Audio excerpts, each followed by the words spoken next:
I've been wanting tacos for days, but let's face it, eating out isn't cheap anymore, so I made these instead. And I've got a couple tips to make sure your steak comes out super juicy and flavorful.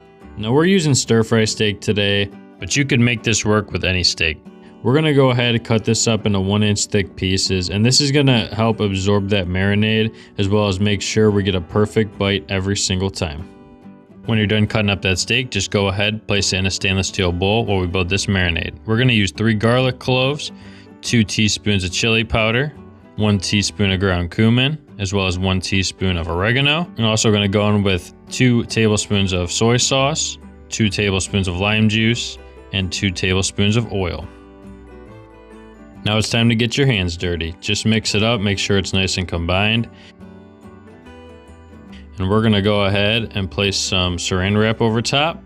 And if you plan on trying this recipe out for yourself, the full ingredients list is in the description below. And now we're gonna throw it in the fridge for 60 to 90 minutes. And while our steak's in the fridge, we're gonna go ahead and cut up our produce. All we need here is 1/3 cup of red onion. Cut off those ends, take off the sticker. We'll begin to peel off the skin. And I don't know if it's just me, but onions always seem to make me cry. And I know they say, put a damn paper towel nearby. I'm gonna be honest, guys, that's never helped me out. But anyways, we got a 1/3 cup of onion. We're gonna go ahead, dice this up real fine. After you're done with that red onion, you're just gonna add it into a bowl and we're gonna set it aside. And now we're gonna work on this cilantro. We're gonna take all the leaves off the stems so that we can go ahead and chop this up really fine. You don't have to take all the leaves off the stems, but the stems are known to have much more bitter, harsh taste. And after that, we're gonna go ahead, flour up our cutting board, and we're gonna start rolling out these fresh tortillas. And guys, if you haven't checked it out yet, I've been putting out some shorts, and I have this delicious s'mores cookie bar short out, as well as a homemade tortilla recipe. So if you're interested in that, go check out that link in the description. I promise you it's worth the time and effort. It only took about 30 minutes of work and only 5 ingredients, and it's stuff you'll definitely have around the house. Go check it out for yourself, but we're rolling these out by hand. Definitely helps if you have a nice floured surface. Flour your board, also flour your rolling pin.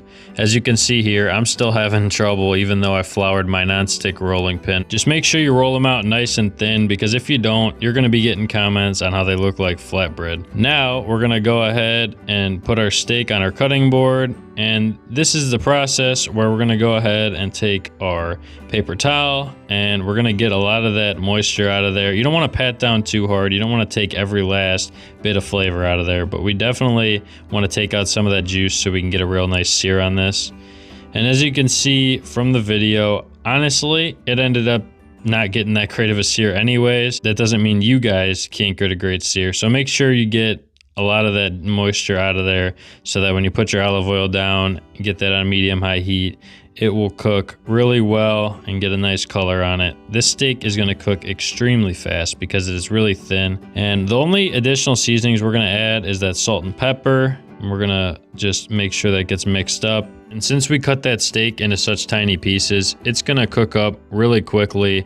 And then after that cooks up, we're gonna go ahead, put that into the bowl and start cooking up our tortillas. We're just gonna go right down on the same pan that we cooked that steak in. I did dry it up a little bit, but it's gonna add in a little bit of flavor to those tortillas. And look at that beautiful golden brown, delicious homemade tortillas. And now we're gonna begin to plate these up. We're gonna go down with 3 of those tortillas, and then we're gonna add a ton of steak. These are only 3 ingredients, so they all count in a big way.